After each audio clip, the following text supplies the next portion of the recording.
প্রায় ৩ দশক ধরে যুক্তরাষ্ট্রের ফেডারেল তদন্ত সংস্থা এফবিআইয়ের খোঁজে রয়েছেন বাংলাদেশি বংশোদ্ভূত চিকিৎসক জাহিদুল ইসলাম। পেনসিলভানিয়ার ফিলাডেলফিয়ায় হাসপাতালে চিকিৎসাধীন এক নারীকে যৌন নির্যাতনের অভিযোগে তার বিরুদ্ধে মামলা হয়েছিল ১৯৯৬ সালে। পরে আদালতের গ্রেফতারি পরোয়ানা জারির পর থেকেই তিনি পলাতক বলে জানিয়েছে এফবিআই। ঘটনার প্রায় ৩০ বছর পেরিয়ে গেলেও জাহিদুল ইসলামের অবস্থান শনাক্ত করতে পারেনি মার্কিন তদন্ত সংস্থা। সম্প্রতি আবারও তাকে খুঁজতে জনসাধারণের সহযোগিতা চেয়েছে এফবিআই। গত ১২ আগস্ট সংস্থাটির সামাজিক যোগাযোগ মাধ্যমে জাহিদুলের ছবি ও পরিচয় সংবলিত পোস্টার নতুন করে প্রকাশ করা হয়। এর আগে ২০২৫ সালের ২৪ ডিসেম্বরও তাকে মোস্ট ওয়ান্টেড হিসাবে উল্লেখ করে ছবি প্রকাশ করেছিল সংস্থাটি। মামলার অভিযোগ অনুযায়ী ১৯৯৬ সালের ৩ অক্টোবর ফিলাডেলফিয়ার একটি হাসপাতালে চিকিৎসাধীন এক নারীকে যৌন নির্যাতন করেন জাহিদুল ইসলাম। অস্ত্রোপচারের পর সুস্থ হওয়ার জন্য ওই নারী হাসপাতালের একটি কেবিনে অবস্থান করছিলেন। অভিযোগে বলা হয়, চিকিৎসক জাহিদুল তাকে ঘুমের ওষুধ দিয়ে অচেতন করার পর যৌন নির্যাতন করেন। Premium commercial space is now for rent. Featuring ample parking and excellent accessibility, this 4,200 square foot space is ready. Elevate your business and call us today. ঘটনার পর বিষয়টি আইনগত প্রক্রিয়ায় গড়ায়। ১৯৯৭ সালের জুলাই ফিলাডেলফিয়ার ফেডারেল আদালত জাহিদুল ইসলামের বিরুদ্ধে গ্রেফতারি পরোয়ানা জারি করেন। এরপর তিনি আর আইন শৃঙ্খলা রক্ষাকারী বাহিনীর হাতে ধরা পড়েননি। সেই সময় থেকেই তার অবস্থান অজানা বলে এফবিআই নথিতে উল্লেখ রয়েছে।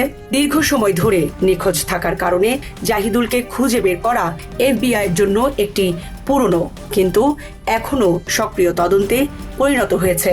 মামলাটি তদন্ত করছে সংস্থাটির ফিলাডেলফিয়া শাখা। বিভিন্ন সময়ে তার সম্ভাব্য অবস্থান সম্পর্কে তথ্য সংগ্রহের চেষ্টা চালিয়েছে তদন্তকারীরা। এফবিআইয়ের তদন্তে জাহিদুল ইসলামের পারিবারিক যোগাযোগের বিষয়টিও সামনে এসেছে। সংস্থাটির ধারণা তিনি তার চিকিৎসক স্ত্রীর সঙ্গে থাকতে পারেন। তদন্তকারীরা জানতে পেরেছেন তাদের নিউ ইয়র্ক অঙ্গরাজ্য এবং কানাডার মন্ট্রিয়লের সঙ্গে যোগাযোগ রয়েছে। তবে এসব তথ্যের ভিত্তিতে জাহিদুলের বর্তমান অবস্থান নিশ্চিত করা সম্ভব হয়নি।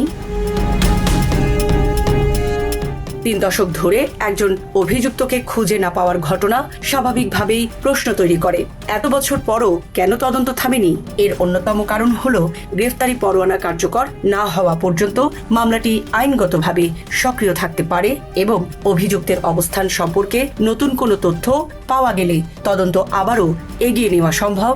সে কারণেই পুরনো মামলাটিকে সামনে রেখে নিয়মিতভাবে জনসাধারণের সহযোগিতা চাইছে এফবিআই।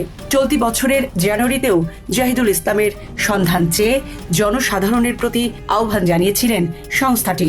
১১ জানুয়ারি ফিলাডেলফিয়ার সংবাদ মাধ্যম ফক্স ২৯-এর এক প্রতিবেদনে জানানো হয়, তখনও জাহিদুলের অবস্থান অজানা ছিল। এফবিআইয়ের ওয়েবসাইটেও জাহিদুল ইসলামের ছবি ও পরিচয় বাংলা এবং ইংরেজি ২ ভাষায় প্রকাশ করা হয়েছে। সেখানে তার শারীরিক বর্ণনাও দেওয়া হয়েছে। সংস্থার তথ্য অনুযায়ী তার উচ্চতা প্রায় ৫ ফুট ৫ ইঞ্চি এবং ওজন প্রায় ১৬০ পাউন্ড। তার চুল কালো, চোখ বাদামি এবং তিনি চশমা ব্যবহার করেন। জন্ম ১৯৯৫ সালের ১ অক্টোবর, বাংলাদেশে। জাহিদুল ইসলামের বিরুদ্ধে ওঠা অভিযোগটি প্রায় ৩ দশক পুরনো হলেও তদন্তের বিষয়টি নতুন করে আলোচনায় এসেছে এফবিআইয়ের সাম্প্রতিক পোস্টের কারণে। বিশেষ করে একজন বাংলাদেশি বংশোদ্ভূত চিকিৎসককে এত দীর্ঘ সময় ধরে মার্কিন ফেডারেল তদন্ত সংস্থা খুঁজছে। এই তথ্য বাংলাদেশি প্রবাসী সমাজের মধ্যেও আগ্রহ তৈরি করেছে। তবে অভিযোগ প্রমাণিত হওয়ার আগে কাউকে অপরাধী হিসাবে চিহ্নিত করা যায় না। জাহিদুল ইসলামের বিরুদ্ধে যে অভিযোগ রয়েছে সেটি আদালতে প্রমাণিত হয়েছে কিনা এমন তথ্য এফবিআইয়ের প্রকাশিত অনুসন্ধানমূলক তথ্য থেকে নিশ্চিত নয়। বর্তমানে তিনি গ্রেফতারি পরোয়ানাভুক্ত এবং পলাতক হিসাবে তদন্তাধীন। জীবন অবাক না করলে কে করবে? 28% মিল্ক ফ্যাটের অবাক করার সাথে ফ্রেশ মিল্ক পাউডার। জীবন অবাক করুক প্রতিদিন। এফবিআই বলছে জাহিদুল ইসলামের অবস্থান বা তার সম্পর্কে নির্ভরযোগ্য কোনো তথ্য থাকলে স্থানীয় এফবিআই অফিসে জানানো যেতে পারে। সংস্থাটি নিকটস্থ মার্কিন দূতাবাসেও যোগাযোগের সুযোগ রেখেছে। দীর্ঘ 3 দশক পরও তাই থামেনি অনুসন্ধান। এক পুরনো মামলার অভিযুক্ত চিকিৎসকের সন্ধানে এখনো তথ্য খুঁজছে যুক্তরাষ্ট্রের শীর্ষ ফেডারেল তদন্ত সংস্থা। সামরিনা প্রীতি, ঢাকা এক্সপ্রেস।